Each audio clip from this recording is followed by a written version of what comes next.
أعوذ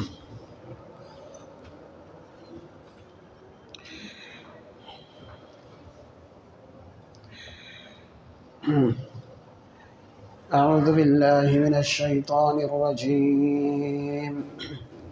بسم الله الرحمن الرحيم. يا أيها الذين آمنوا إذا قمتم إلى الصلاة فاغسلوا وجوهكم وأيديكم إلى المرافق وامسحوا برؤوسكم وأرجلكم إلى الكعبين وإن كنتم جنبا فاطهروا وإن كنتم مرضى أو على سفر أو جاء أحد منكم من الغائط أو لامستم النساء فلم تجدوا ماء فتيمموا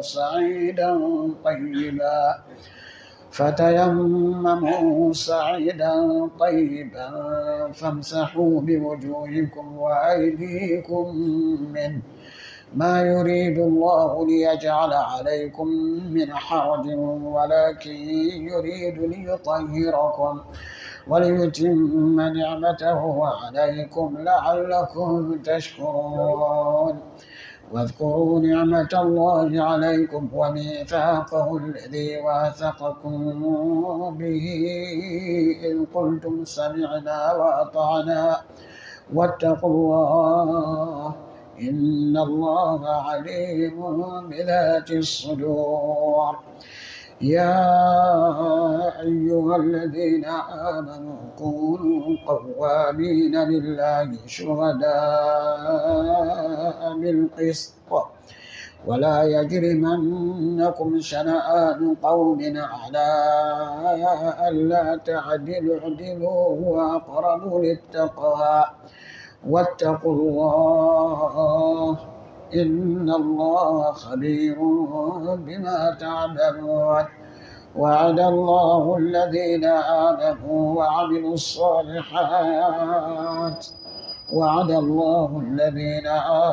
وعملوا الصالحات لهم مغفرة وأجر عظيم. الحمد لله رب العالمين، والصلاة والسلام على خاتم الأنبياء وإمام المرسلين نبينا محمد وعلى آله وأصحابه أجمعين. أما بعد، فسبحانك لا علم لنا إلا ما علمتنا إنك أنت العليم الحكيم. اللهم علمنا ما ينفعنا وانفعنا بما علمتنا وزدنا علما والحمد لله رب العالمين. Alhamdulillah, qu'Allah nous pardonne et qu'Allah exauce nos vœux, qu'Allah nous guide sans cesse sur le droit chemin, qu'Allah nous accorde tous la science utile et une belle subsistance, qu'Allah nous aide à mieux l'adorer. Nous continuons avec notre séance de tafsir. Nous sommes encore dans la sourate Al-Maïda, la table servie, où Allah subhanahu wa ta'ala dit Ya ayyuhalladhina amanu idha qumtum ila as-salah. Ayat 6. Allah dit Ya ayyuhalladhina amanu, oh vous qui croyez en Allah, vous les musulmans, c'est vous qui il s'agit. Allah dit idha qumtum ila as-salah. Si vous voulez vous lever pour faire la salat, si vous voulez vous lever pour accomplir la salat, une salat obligatoire, soit une salat surrogatoire. Nous avons donné la définition de la salat. On dit que c'est un acte d'adoration qui commence par At-Takbir, Allahu Akbar, et qui se termine par At-Taslim, Assalamu alaikum. Donc il y a le qiyam, on se tient debout, on va en recours, la génuflexion et en prosternation, et il y a des dhikr à réciter, il y a des lectures à réciter. Donc c'est ça la salat. Tous les musulmans connaissent la salat. Alors lorsque vous vous levez pour faire une salat, qu'est-ce que vous devez faire? Il dit farci le wujuhakum. Allah dit lavez vos visages. Nous avons dit le visage, ça commence par les cheveux d'ici jusqu'au menton et de l'autre oreille à l'autre oreille. C'est ça le visage. Il faut laver le visage comme ça. Farci le wujuhakum. wa aydiyakum, et vos mains, soit vos bras, il a le marafiq jusqu'au coude ici, c'est ce qu'il faut laver. Non. Il dit wamsahu bi ru'usikum, Allah dit passez les mains mouillées sur vos têtes. Donc on passe les mains mouillées sur la tête, pour aller derrière et pour revenir en avant. Non. Et Allah dit wa arjulakum, et vous lavez aussi vos pieds et le ka'bayn jusqu'aux chevilles. Voilà. Et les chevilles sont lavées. On lave jusqu'aux chevilles, mais on lave aussi les chevilles. Donc les chevilles, c'est la limite de l'habillement du croyant. C'est-à-dire le musulman, homme musulman, son habillement ne doit pas dépasser le cheville. Voilà. Si ça dépasse le cheville, pendant que vous faites ablution, vous devez laver la partie qui a dépassé les chevilles. Hein? Parce que là, ça ne doit pas dépasser. Voilà. C'est pourquoi il y a des savants qui disent que ceux dont les habits dépassent les chevilles qui n'ont pas d'ablution. Donc si tu n'as pas d'ablution, ça veut dire que tu n'as pas de salat. Et c'est très dangereux. Quant aux hommes. Mais aux femmes, ça doit traîner. Donc un homme n'est pas comme une femme. Donc le cheville, c'est la partie où l'ablution doit arriver et qu'on soit homme ou femme. Mais c'est la partie aussi, c'est la limite de l'habillement du croyant. Hein? Ça ne doit pas dépasser les chevilles. Le prophète dit ma ta'atal ka'bayn min al-izari fa finnar. Il dit ce qui est après les chevilles dans l'habillement, donc est dans l'enfer. C'est grave. C'est-à-dire que c'est celui qui est habillé là qui est menacé de l'enfer. Et tout péché où Allah a établi une menace à l'enfer, ça fait partie des grands péchés. Non, qu'Allah la bonne compréhension. Donc, Allah dit, voilà, donc voici l'ablution. Cette ayah parle de l'ablution, la petite ablution, comme nous disons al-wudu. Cette ayah parle, la même ayah parle de wudu et la même ayah parle de ghusl. Al-wudu, c'est l'ablution, la petite ablution. Al-ghusl, c'est la grande ablution, le bain rituel. Donc, le fait de faire l'ablution avant une salat, donc ça fait partie des conditions de la salat. Avant de faire la salat, il faut qu'on soit en état d'ablution. Ça, c'est une obligation. C'est une condition d'ailleurs. Celui qui fait une salat sans ablution, sa salat n'est pas valable. Tant qu'il a les moyens, il a la possibilité de faire l'ablution et qu'il fasse la salat sans l'ablution, sa salat est nulle. C'est nul, c'est pas valable. Maintenant, s'il fait semblant, il fait sciemment, il fait par esprit, lui-même il sait qu'il n'est pas en ablution. Et il a les moyens, il est capable de faire les ablutions. Il néglige, soit il refuse de faire l'ablution, soit il rentre à la prière sans ablution, étant conscient. Il y a des savants qui disent que celui-là, il n'est plus musulman, que c'est kufr. C'est un acte de mécréance. Parce que c'est un acte de sabotage. Alors quand on sabote sa religion, l'islam, on n'est plus musulman. Parce que c'est une condition. Tous les musulmans sont censés en connaître cela. Avant de faire la prière, il faut que tu sois en état d'ablution. Si tu as oublié, dès que tu te rappelles, pendant la prière, que tu n'es pas en ablution, tu dois rompre la prière et sortir pour aller reprendre l'ablution. Même si tu es imam. Parce qu'il y a des gens, ils se sentent gênés. Parce que lui, il est devant, tu es en train de diriger la prière. Et tu te souviens, tu te rappelles que, je ne suis pas en ablution. Automatiquement, tu dois quitter la prière. Que tu sois imam ou que tu pries derrière l'imam, que tu sois seul ou tu pries en groupe. Dès que tu te rappelles que tu n'es pas en ablution, la prière est annulée. Tu dois obligatoirement sortir de la prière pour aller reprendre l'ablution, pour venir reprendre la prière. Si tu ne le fais pas, les savants disent qu'en ce moment que tu as mécru, c'est un acte, c'est un péché qui vaut une mécréance, qu'Allah en présente. Donc ça c'est très important. Il y en a qui se sentent chez lui. Si je sors, ils vont dire que peut-être j'ai lâché ou non. Ça, en islam, ça, La haya afidi. Voilà, tu sors. Tu es en état, ça ne veut pas dire à tout moment que tu as dégagé quelque chose. Ça ne veut pas dire ça. Peut-être tu as oublié de reprendre l'ablution. Hein? C'est pas ça aussi. Souvent aussi dans la salat, il y a des gens qui leur nez sain. Ça coule du sang. Dès que tu sens ça, tu dois sortir dans la prière. Donc les savants disent, en quittant la prière, il faut fermer le nez. Il faut tenir le nez comme ça. On ne sait pas. Peut-être c'est le problème de saignement de ça. Et que tu sors et puis tu t'en vas. Tu vas reprendre la mission et tu reviens reprendre la prière. Si tu es derrière l'imam, tu viens, tu reprends là où tu es rentré. Si tu étais imam, tu remplaces, tu te fais remplacer par celui qui est derrière juste, lui il passe. Hein? Voilà. Donc c'est comme ça. C'est pour vous dire que l'ablution, ça fait partie des conditions de la salat. Si l'ablution est annulée, la salat aussi est annulée. Et il y a des actes aussi qui annulent l'ablution.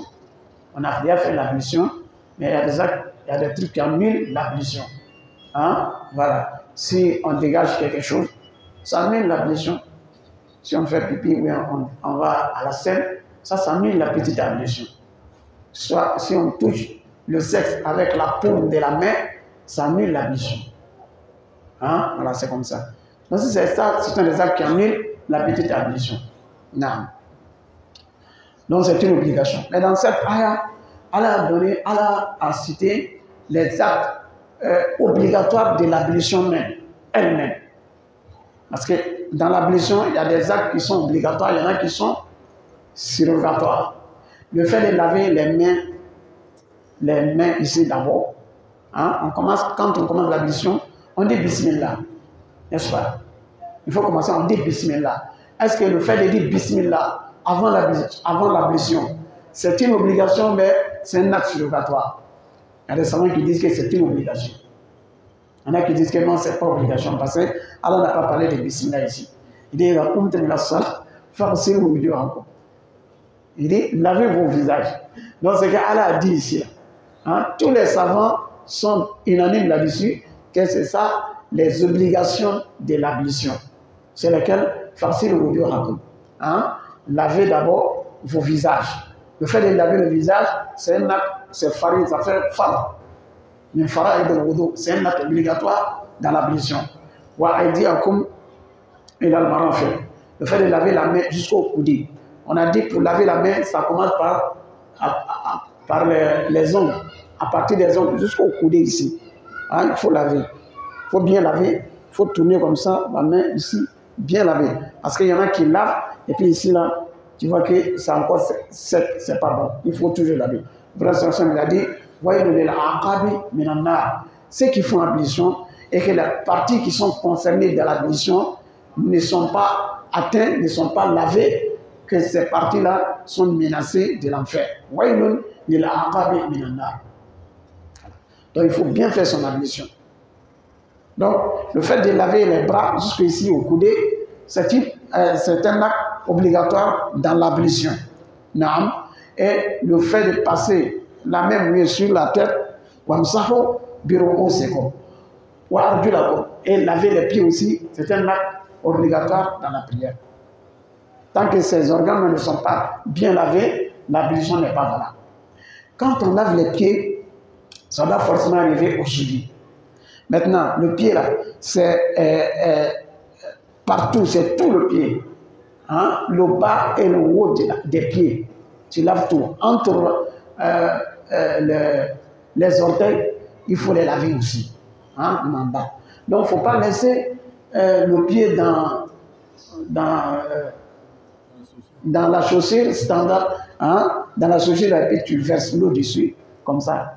Tu n'es pas sûr de laver le bas de ton pied. Surtout la partie qui est un peu cachée ici, là. Il faut que tu passes. Souvent, tu peux passer la main, mais cette partie-là, l'eau n'atteint pas. Donc, il faut avoir le courage de bien laver. Comme ça, hein, tu laves bien. Comme ça, partout jusqu'à derrière. Il y en a qui lavent et derrière ici, ils ne touchent pas, l'eau ne touche pas. Voyez, bien laver le pied. Les deux pieds, on commence par le pied droit et ensuite le pied gauche. Voici les actes obligatoires de l'ablution. Ce n'est pas ça seulement, les savants ils ont ajouté le fait des mains, des fins à mordre, l'ordre que Allah a dit. On lave le visage d'abord, ensuite les bras, ensuite la tête, ensuite le pied. Quand on inverse, ce n'est pas l'ablution. On ne fait pas aussi en désordre. Tel qu'Allah il a dit, il a commencé par le visage, on commence par le visage. Et ensuite les bras comme ça. Non. Donc sur l'ordre, c'est un acte obligatoire aussi dans l'ablution. C'est-à-dire quelqu'un, il a fait l'ablution, il a lavé le visage, il a oublié, il a fait passer la main mouillée sur la tête. Il a oublié les bras. Et lorsqu'il lavait son pied, il s'est rappelé qu'il n'a pas lavé les bras. Qu'est-ce qu'il fait? Il revient pour laver les bras. Et ensuite la tête, ensuite le pied. Hein? Donc ça c'est un acte obligatoire. Il faut les faire ensuite. C'est-à-dire, il ne faut pas laver le visage et puis tu vas aller te promener d'abord. Après tu viens, tu laves le bras. Non, non, non. Il faut le faire ensuite, aussitôt, rapidement. Tu fais ablution, tu as lavé le visage, le bras. Maintenant tu es resté en train de causer. Ou bien tu allais boiter d'abord. Et puis après tu es revenu. Non, si tu reviens, tu reprends l'ablution. Donc le temps, c'est quel temps? Si l'organe est sec, donc tu dois reprendre la prière, l'ablution. C'est-à-dire que tu as lavé le visage, et puis tu as retardé, le visage est devenu sec, si tu reprends. Mais tant que ce n'est pas séché, tu peux continuer. Donc, voilà, c'est un acte aussi obligatoire. Non.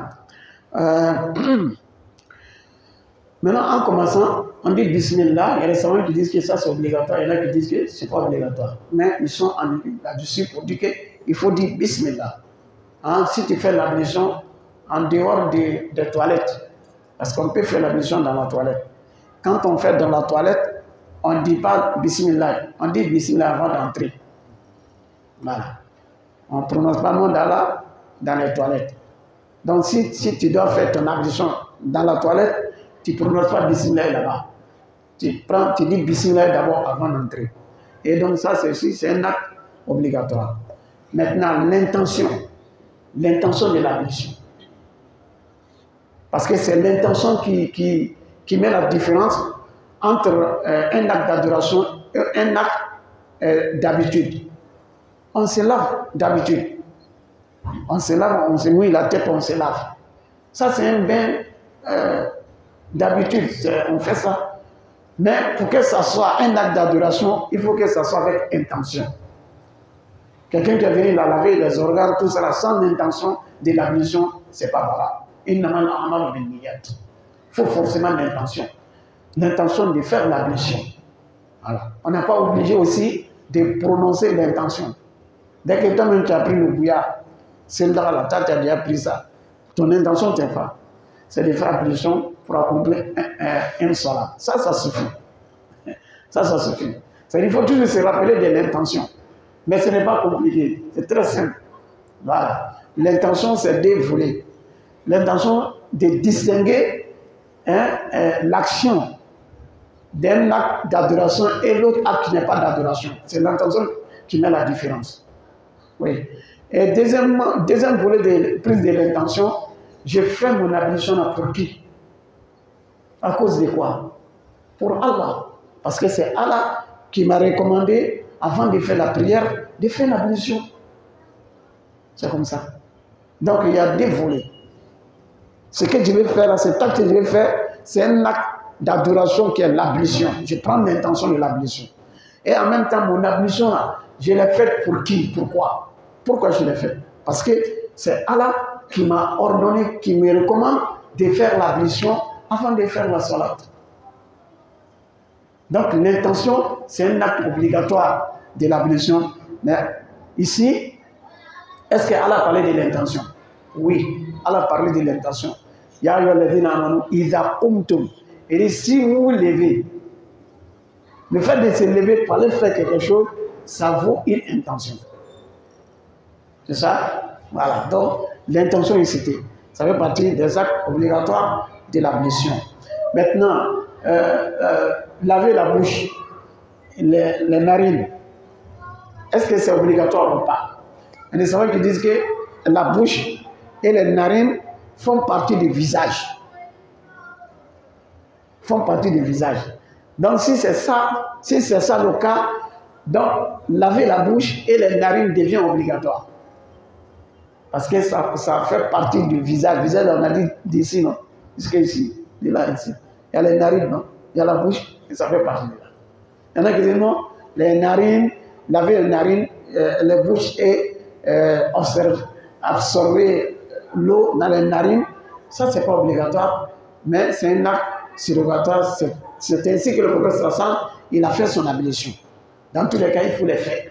Si tu les fais là, ceux qui disent que c'est obligatoire, tu n'as pas de problème. Celui qui dit aussi que c'est surrogatoire, tu n'as point de problème. Donc, fais ton ablution tel que le prophète sallam l'a fait. Il a lavé les mains 3 fois. Bismillah, il lave les mains 3 fois. Après, il lave la bouche, hein, les narines 3 fois. Il lave le visage 3 fois. Les bras jusqu'ici 3 fois. Ça aussi. On commence toujours par le droit et ensuite le côté gauche. On masse la tête et on lave les pieds. C'est comme ça que le prophète sallam, il a fait son ablution. Si toi tu fais ça, tu auras accompli ton ablution parfaitement avec les actes obligatoires et surrogatoires, tout est complet, bi'idhnillah. Donc, non. C'est pour vous dire que quand on suit le prophète sallam, hein, on quitte dans la divergence des éléments. Le prophète, c'est comme ça qu'il a fait son ablution. Tu fais ça, puis c'est fini. Celui qui dit laver la bouche obligatoire, c'est surrogatoire, ça c'est pas ton problème. Toi, tu as fait tel que le prophète sallam il a fait. Sallallahu alayhi wa sallam. Et on vous a dit, pour faire l'ablution, il faut que l'eau soit pure. Voilà. Non. Là, il a fini la petite ablution. La grande ablution, le janaba, vous sur le janaba, Allah dit, wa in kuntum junuban. Si vous êtes en état d'impureté, c'est-à-dire que vous êtes en état de janaba. Wa in kuntum junuban. Si vous êtes en état de janaba c'est quoi? Lorsqu'on a une cause qui oblige le bain janaba. Il y a des causes qui obligent là.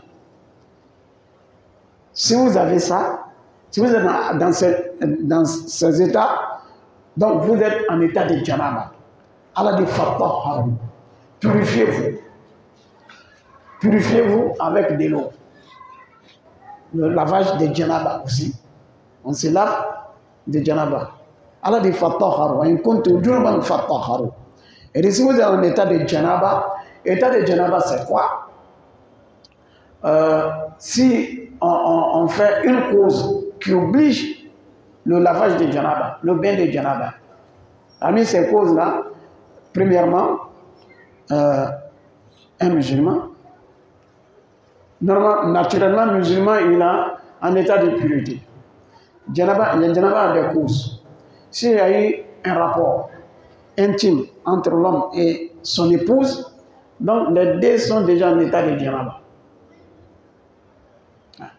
Quand on dégage le sperme, que ce soit à cause d'un rapport ou pas, dès que le sperme est sorti, quelle que soit la cause, ça impose, ça exige le lavage de janaba. Donc vous êtes en état. On peut dormir et puis dégager du sperme. Janaba est obligatoire. Ça peut sortir sans ça même, on réfléchit, ça, on a dégagé, on est en état de janaba. Voilà. Donc, on peut avoir aussi des rapports, mais sans avoir dégagé du sperme. Ça oblige janaba. Même contre le janaba. Pour une femme, si elle voit ses menstrues, dès que c'est fini, donc elle doit se laver, elle doit faire le bain de janaba. Étant en menstrues, c'est un état de janaba. Lorsque la femme a accouché, hein, pendant qu'elle a couché, sang d'accouchement encore là, donc elle est toujours en état de janaba. Voici les causes qui obligent le janaba. Si vous êtes dans ces états, Allah dit Fattahharu, purifiez-vous. Et comment? Allah a dit Fattahharu, purifiez-vous. Comment on se purifie? Le frère Sallallahu nous enseigne cela. Lui-même, il a fait janaba, il s'est lavé. Donc, quand il a fait son janaba, il s'est lavé, sallallahu alayhi wa sallam, il a lavé les mains d'abord avant de les plonger dans l'eau, dans le seau. Il lave les mains d'abord. 3. Il faut que ça soit propre. C'est pas, vous lavez 3 fois. Si vous doutez que ce n'est pas tout à fait propre, vous pouvez ajouter une 4e fois, 5e fois. Hein? Dès que vous êtes rassuré que les mains sont propres, sensiblement vous les plongez dans l'eau. Vous commencez à partir du nombril, hein, jusqu'au genou ici, vous lavez les parties intimes, tout, vous lavez bien propre. Ça. Et ensuite, vous lavez la tête. Il a lavé sa tête jusqu'au cou ici. On lave bien propre. Quand on lave la tête là, le visage fait partie de la tête. La tête là, c'est tout ça. Il faut laver. Même les oreilles, on les lave, les bouches, les narines, on les lave. Ensuite, on fait son ablution, petite ablution, que tout le monde connaît. Après ça, on commence à laver le côté droit, à partir de la tête jusqu'aux pieds, aux orteils. On lave ce côté droit, devant comme derrière. Et ensuite, il n'y a pas de nombre. Si tu fais 3, que tu vois que ce n'est pas tout à fait, tu peux ajouter. Si tu as fait une seule fois, tu es rassuré que c'est propre, il n'y a pas de problème. Tu laves encore le côté gauche, jusqu'à la tête, jusqu'aux orteils, c'est fini. Et entre les orteils, là, tu les laves, les bas du pied, tout le corps. Il faut que tout le corps soit mouillé de l'eau. Tout le corps. Voilà. Il faut que tout le corps soit mouillé de l'eau. Voici tel que le professeur Hassan, il a fait son ablution. Ça, c'est pas compliqué. Voilà. Maintenant, si tu trouves ça compliqué là, tu prends l'intention de janaba et puis tu te plonges dans l'eau là-bas. Tu plonges, tu vas aller sortir là-bas. Tu es sûr que tout le corps est mouillé. Tu es avec l'intention, c'est valable. Hein? C'est pas compliqué. L'islam n'est pas compliqué. Hein? Voilà. Maintenant, les gens, chaque fois, les gens demandent, janaba, depuis la tête, tu ne connais pas. C'est pas compliqué. Hein? Sous douche, tu prends l'intention. Sous douche, là, tu mets chaud, tu laves tout le corps. Tu finis maintenant, tu fais ton ablution et puis tu fais la salat. C'est-à-dire, quand on fait janaba, l'ablution inclut dans janaba. L'ablution inclut dedans. Si tu fais ça proprement, c'est fini. Parce que tu as commencé à laver les parties intimes d'abord. Après, maintenant, tu laves tout le corps. Si tu as fait ça, tu as commencé à laver les parties intimes et puis tu as fait ta petite ablution. Après, maintenant, tu as lavé tout le corps. Tant que la paume de la main n'a pas touché le sexe, ton ablution est valable. Petite ablution, grande ablution, tout est valable. Tu peux prier avec. Mais dans les cas, si la paume touche le sexe, c'est la petite ablution qui est annulée. Mais la grande ablution de janaba, ça c'est toujours valable. C'est-à-dire, ce qui cause janaba, c'est ce qui annule janaba aussi. Hein? Voilà. Les actes qui causent janaba, c'est les mêmes actes aussi qui annulent janaba. Les petites ablutions, ce qui cause les petites ablutions, c'est ces causes-là aussi qui annulent la petite ablution. Mais tout ce qui annule janaba, annule la petite ablution. Tout ce qui annule janaba, annule aussi la petite ablution. Mais ce n'est pas tout ce qui annule l'ablution qui annule janaba. Voilà. Tu peux faire janaba peut-être, il y en a même les célibataires là, peut-être lui peut faire janaba une fois par an. Oui, lui il a bien problème. Ah, oui, un homme célibataire, il peut faire, tant qu'il ne s'est pas marié là, il n'a pas de problème de janaba. Oui. C'est possible. Hein? Voilà. Mais c'est celui qui est marié là, celui qui a problème de janaba. Quand tu n'es pas marié, tu as problème de janaba. Si tu n'es pas une femme. Hein? Maintenant, si ça arrive, on connaît, ça peut arriver, voilà, dans le songe, dans le sommeil, tout ça là, ça peut arriver. Vous voyez? Voilà. Mais l'ablution, là, Tout le monde peut avoir ces causes-là. Allah donne la bonne compréhension. Naam. C'est comme ça qu'on fait le bain rituel du Janaba. Voilà. C'est valable que la cause soit obligatoire et que la cause ne soit pas obligatoire. C'est-à-dire, on peut se lever comme ça, sans une cause même de Janaba, on fait le bain de Janaba. Surtout le jour de vendredi. Pour aller à la prière de vendredi, on doit faire le bain de Janaba. Il y a des savants qui disent que c'est une obligation, il y en a qui disent que non, c'est une sunna fortement recommandée. Donc c'est là pour aller à la prière de vendredi, on fait Janaba, on fait le bain de Janaba. Pour aller à la prière, à la grande prière de la fête de Tabaski, de la fête de Ramadan, on se lave 17 heures. Pour faire la Umrah, on se lave pour ça. On fait le même bain. Pour faire le Hajj, on fait le même bain. En dehors de cela, tu peux le faire comme ça, parce que c'est un acte d'adoration, même si ce n'est pas obligatoire, tu peux le faire. Quand on donne la bonne compréhension. Non. Alors, si vous êtes en état de Janaba, et donc, purifiez-vous, lavez-vous, faites le bain rituel de Janaba, et vous le Janaba. Non.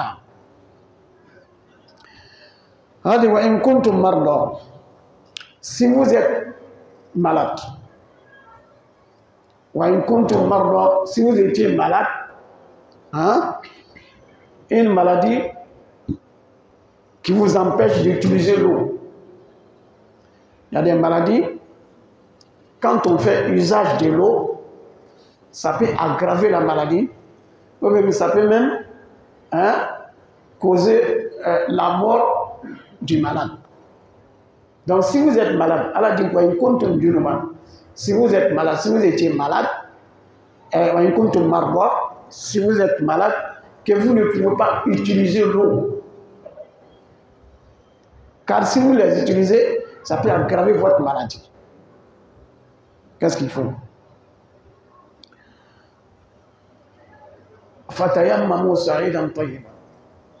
Dans ce cas, vous faites Janaba. Ça, lorsqu'on est malade, qu'on ne peut pas utiliser l'eau, hein, on fait Janaba. On fait Tayammum. Tayammum, on tape la main sur la terre et puis on se masse le visage et les bras, c'est fini. Alors, si vous êtes malade, c'est-à-dire que vous ne pouvez pas utiliser l'eau. Ou bien vous êtes malade. Il est malade, il peut utiliser l'eau. Mais il n'y a personne pour lui donner l'eau. Lui, il ne peut pas se lever. Il ne peut pas se lever. Il y a l'eau, mais lui, parce qu'il est malade, il ne peut pas se lever pour aller prendre l'eau. Et il n'y a personne aussi pour l'aider, pour lui donner l'eau. Lui aussi, il fait tayammum. Mais il est malade, il fait froid. L'eau là, l'eau n'est pas chaude. On n'a pas chauffé l'eau. Lui, il ne peut pas chauffer l'eau et il n'y a personne aussi pour lui donner l'eau chaude. Il élève de la prière, qu'est-ce qu'il fait? C'est la facilité en islam. L'islam ne met pas notre vie en danger. Non, non. Tout ce qui nuit à la santé ou à la vie, l'islam nous interdit cela. Même s'il devait faire ablution et que ça peut causer, vous causer de la peine, l'islam fait une facilitation. En remplacement de l'ablution, on fait tayammum. S'il n'y a personne pour lui donner l'eau, il fait tayammum. Si on ne trouve pas l'eau, on fait tayammum, même si on se porte bien. Naam. Allah dit wa in kuntum marda aw ala safar. Soit où vous êtes en déplacement, en voyage. Vous voyagez où il n'y a pas d'eau, il n'y a pas assez d'eau. Soit il n'y a même pas d'eau. Vous êtes en train de voyager parce qu'à l'époque, ils voyageaient sur les chameaux. Hein? Ils sont en désert. Ce n'est pas partout il y a l'eau en Arabie. Donc il y a problème de l'eau. Dans les déserts, quand ils voyagent, il y a problème de l'eau. Allah dit, si vous voyagez, que vous n'avez pas assez d'eau, ou il n'y a même pas d'eau. Peut-être que l'eau que tu as, c'est un bidon d'eau. C'est pour boire. Maintenant, toi, tu n'as que ça. Il est l'heure de la prière. Tu dois faire ton ablution. Ou bien tu es en état de janaba. Vous voyagez, vous êtes reposé quelque part là-bas, et puis tu as eu une cause de janaba. L'eau ne suffit pas. L'eau que vous avez là, c'est pour boire. L'eau qu'on a, c'est ça seulement qu'on a. Si on boit ça, on ne peut pas faire l'ablution. Si on fait l'ablution avec cette eau-là, on ne peut pas avoir de l'eau à boire. Qu'est-ce qu'il faut faire? Il faut garder ça là. Il faut boire. Et puis, en remplacement de l'ablution, tu fais tayammum. هذه رخصة. نعم. أو على سفر. نعم. أو جاء أحد منكم من الغائط. Voilà. La cause, une cause qui oblige l'ablution aussi. Alors, أو جاء أحد منكم من الغائط. Si l'un d'entre vous vient du lieu des besoins. أو جاء أحد منكم من الغائط. Allah n'a pas voulu parler des besoins qu'on fait, mais il a dit si l'un d'entre vous quitte, il vient d'un lieu des besoins. Parce que Allah aime la pudeur. Il y a des trucs, on ne dit pas leur nom. On connaît son nom, mais on ne dit pas. Hein? Donc Allah il a dit si l'un d'entre vous vient du lieu des besoins, on connaît, soit c'est pipi, soit c'est l'autre côté. Vous voyez? Donc si vous faites ça, vous êtes obligé de reprendre l'ablution avant de faire la soirée. Non. Voilà. Donc, ça cause la petite ablution. Ça annule aussi la petite ablution. Soit vous avez touché les femmes.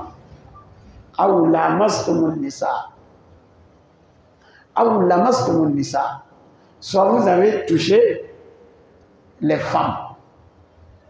Non. Toucher les femmes, c'est la même. Allah ne veut pas parler, il ne veut pas appeler les choses par les noms. Sinon, il y a un nom de ça. Mais Allah ne veut pas appeler les choses par les noms. Soit où vous avez touché aux femmes. Toucher aux femmes, ce n'est pas toutes les touches qui obligent Janaba. Quand on touche à une femme, ça n'oblige pas Janaba à tout moment. Le fait de toucher une femme comme ça ne cause pas Janaba. Mais si on dégage quelque chose, c'est ça qui cause Janaba. Ici, Allah veut parler des rapports intimes entre l'homme et son épouse. C'est ce qu'elle avait dit.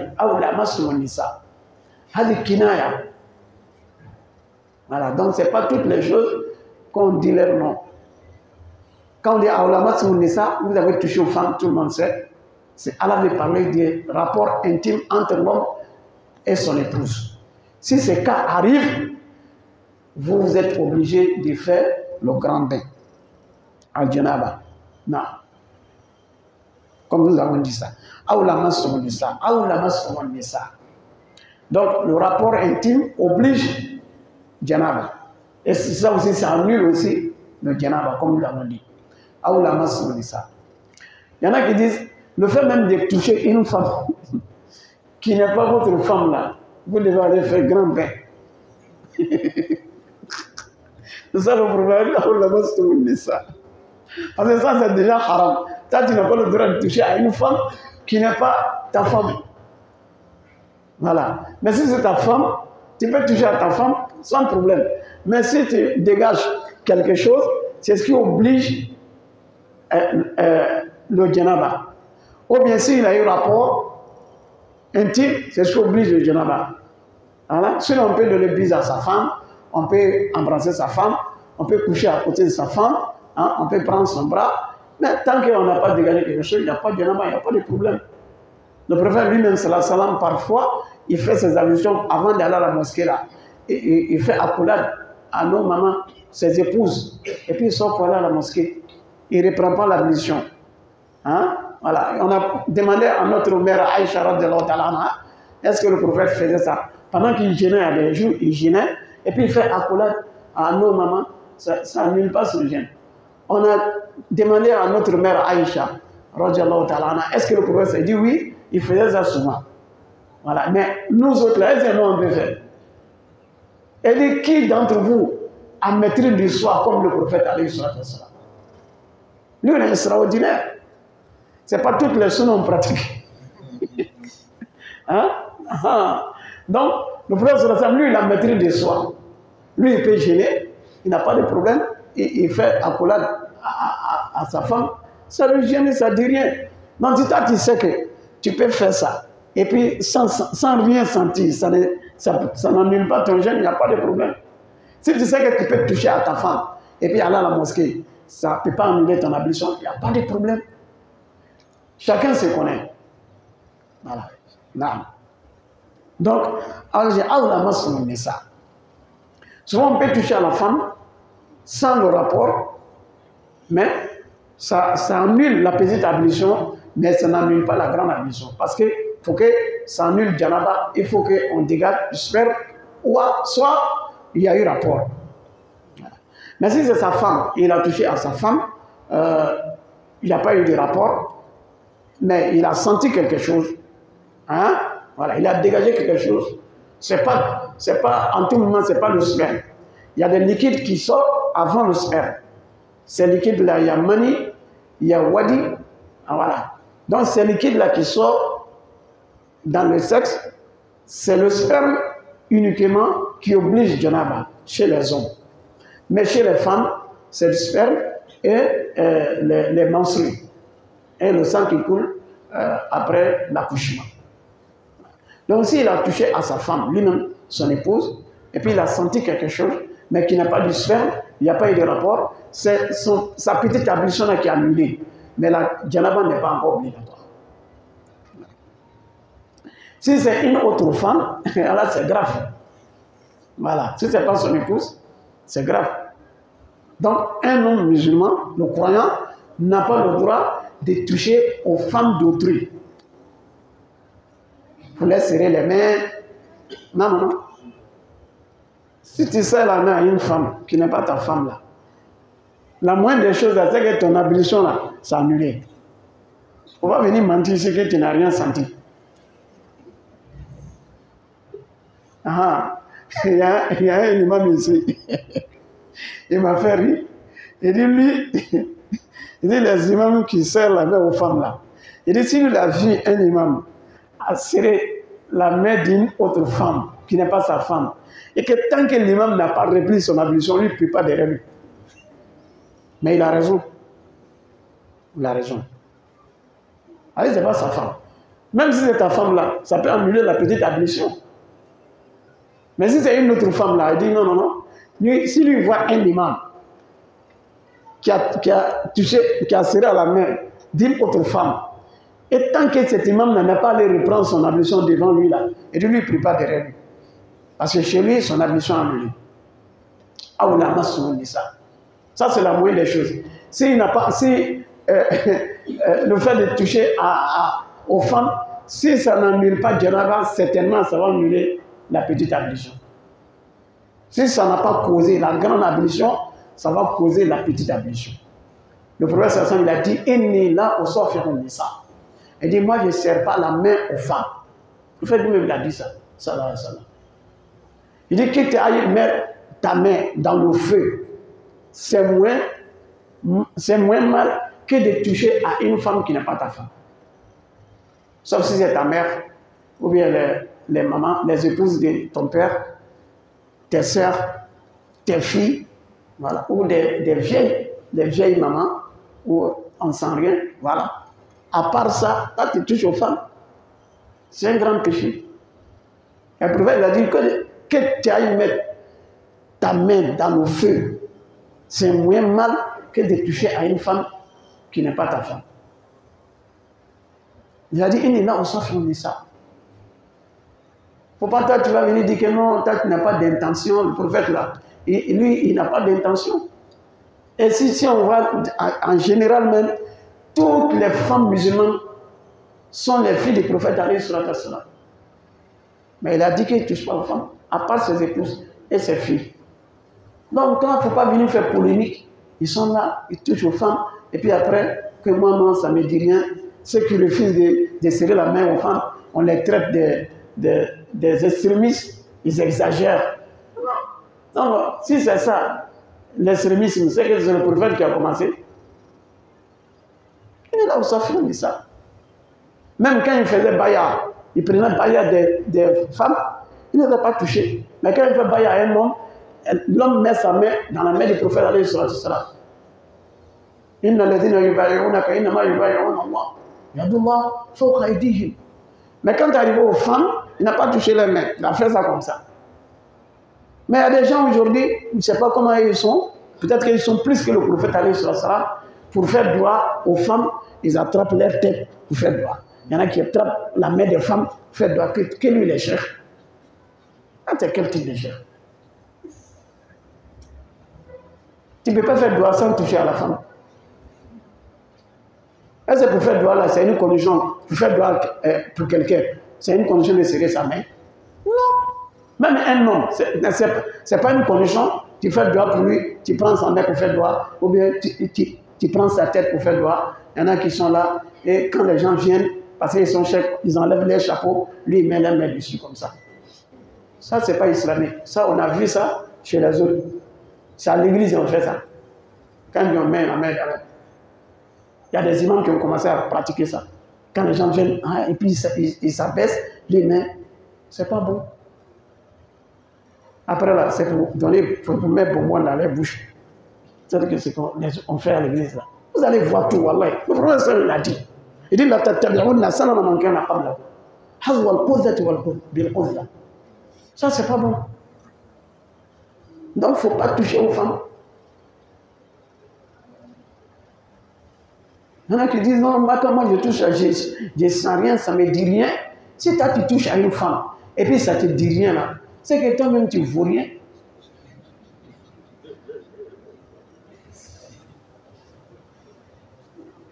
Et ça, c'est que toi-même, tu ne vaux rien. Comment toi, garçon, tu peux toucher à une femme, et puis tu dis que ça ne te dit rien. Ça, toi-même, tu ne vaux rien. Il y en a même bien, il faut accolade aux femmes des gens. Hein? C'est ma collègue, il faut accolade. Ta collègue, ce n'est pas ta femme. Il faut qu'on sait ça. Voilà, ça, c'est pas bon. Comment toi, garçon, toi, tu peux aller toucher une femme. Surtout les femmes d'aujourd'hui. Toi, tu vas toucher une femme. Les fonctionnaires, les femmes au bureau là.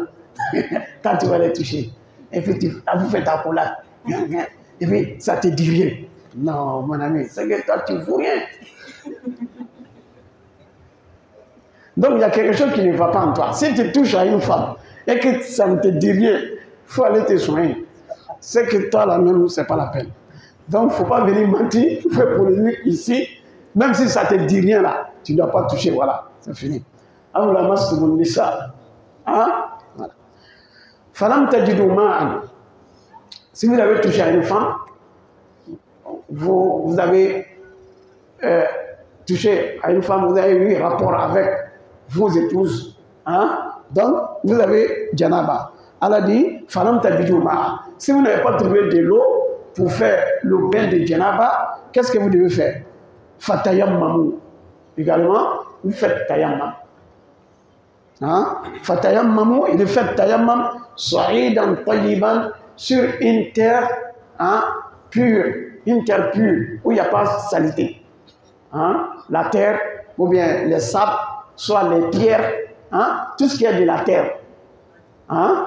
Donc le sable, ça fait partie de la terre. La terre même, c'est la terre. Les pierres sont la terre.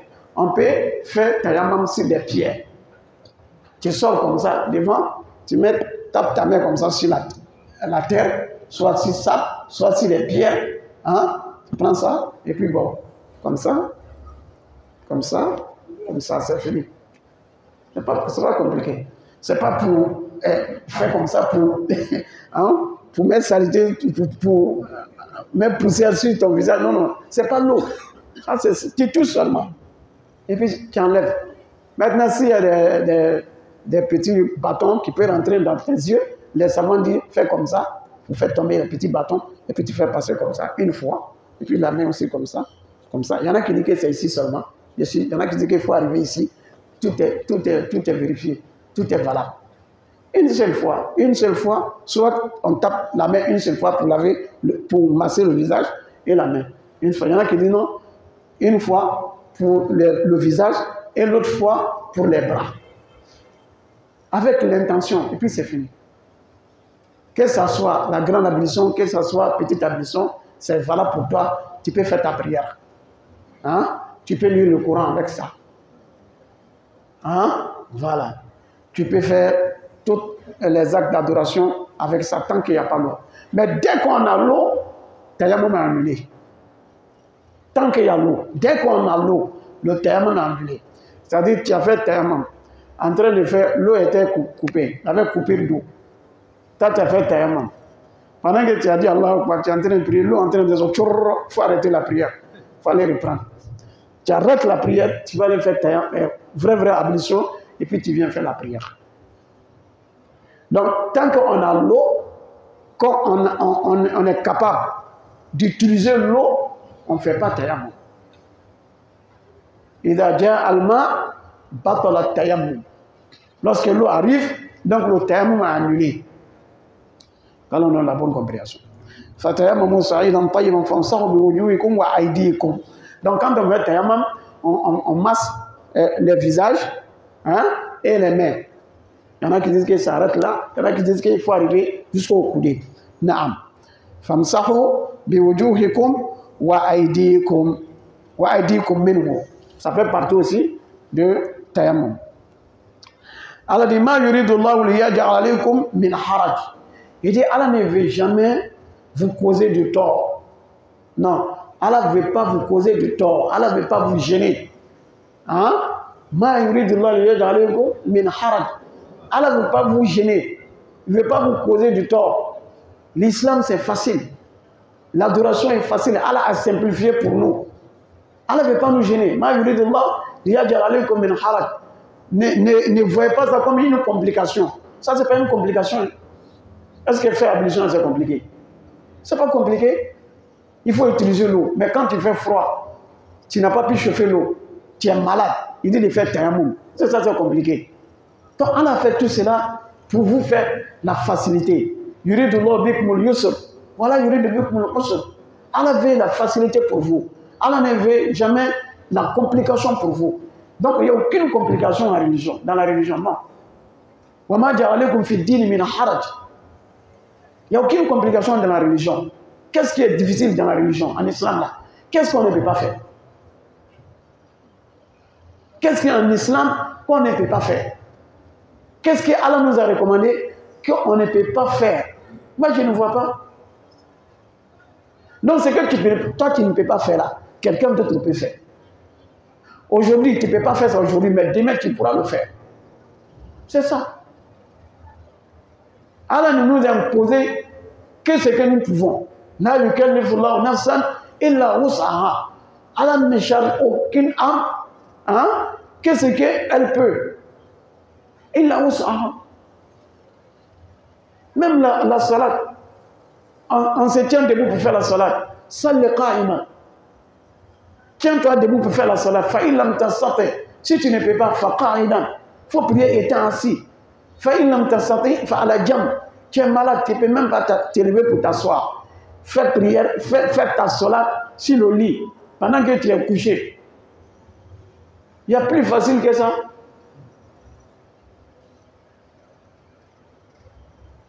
En islam, on doit jeûner. C'est un seul mois de jeûne dans l'année. Il y a 12 mois. Mais on a un seul mois de jeûne obligatoire. Ce mois-là, si tu es malade, là, tu ne jeûnes pas. Dès que tu as guéri, tu rembourses. Tu n'es pas obligé de rembourser en un mois complet en même temps, non. Tu as les 11 mois à rembourser un mois de Ramadan. Tu fais un peu. Maintenant, si tu ne peux même pas du tout même, ta maladie est chronique, tu ne peux même pas supporter, tu ne gênes pas. Et tu donnes compensation, sacrifice, kafara. Tu n'as pas les moyens pour faire kafara, tu n'as rien. Nous, on doit te donner encore. Tu ne gênes pas, tu ne peux pas faire kafara. Ceux qui gênent là, ils doivent aller te donner de nourriture. Et ils ne mangent pas, mais toi tu manges. Il y a facilité que ça. Qu'est-ce qui est difficile? Dites-moi, qu'est-ce qui est difficile? Qu'est-ce qui est impossible? Hein? Qu'est-ce qui est compliqué en islam? Je ne vois pas. Mais c'est la passion qui nous empêche à pratiquer l'islam.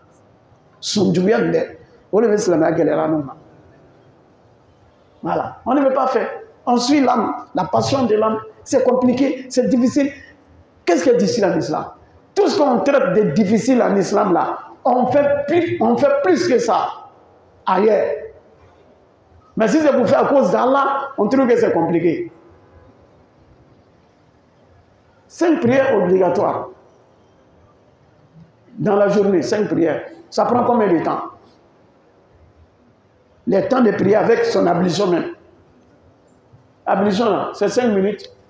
Prière là, si c'est trop là, c'est 10 minutes. Tu les mets ensemble, 15 minutes. 15 fois 5, ça fait combien? Hein? 75. 75 minutes. 75 minutes, ça fait 1 heure et quart. C'est ça? 1 heure et quart, toutes les 5 prières. Alors que tu as 24 heures. Dans les 24 heures, on te dit de prendre 1 heure et quart pour faire la solat. Toi, tu ne peux pas, tu n'as pas le temps.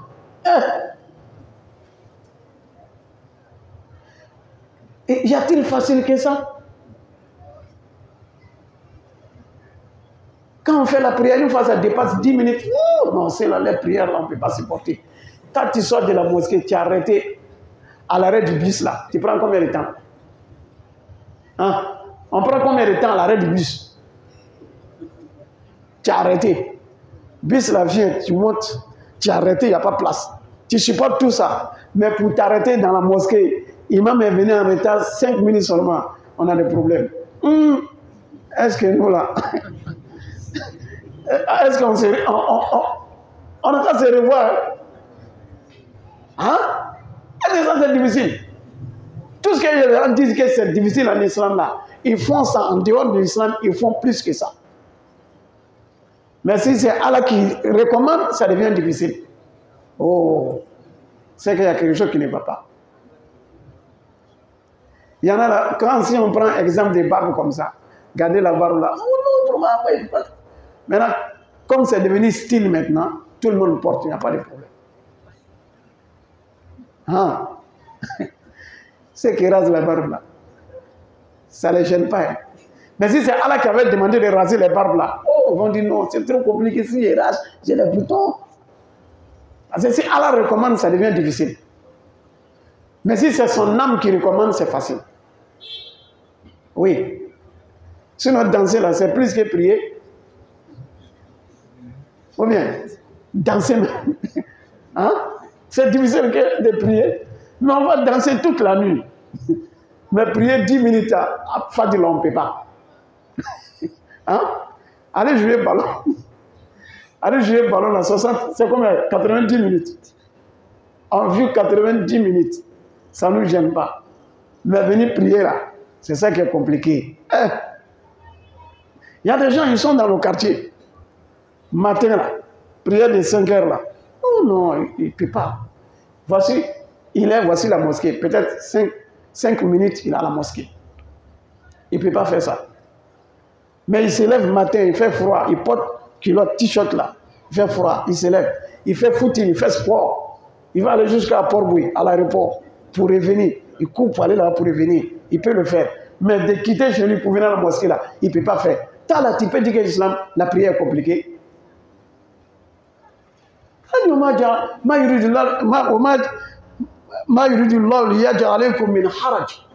Wallahi, rien n'est compliqué en islam. C'est parce qu'on ne veut pas. Voilà. Sinon, si on veut, là, on peut. Mais si on ne veut pas, on ne peut pas. Dites-moi, qu'est-ce qu'on ne peut pas faire? Qu'est-ce qu'Allah nous a recommandé qu'on ne peut pas faire? Moi, je ne vois pas. C'est très simple l'islam. Et Allah a simplifié l'islam pour nous autres. Sinon, avant là, si tes habits étaient sués là, on ne lave pas, hein, on coupe cette partie. C'était ça, au temps de Moïse.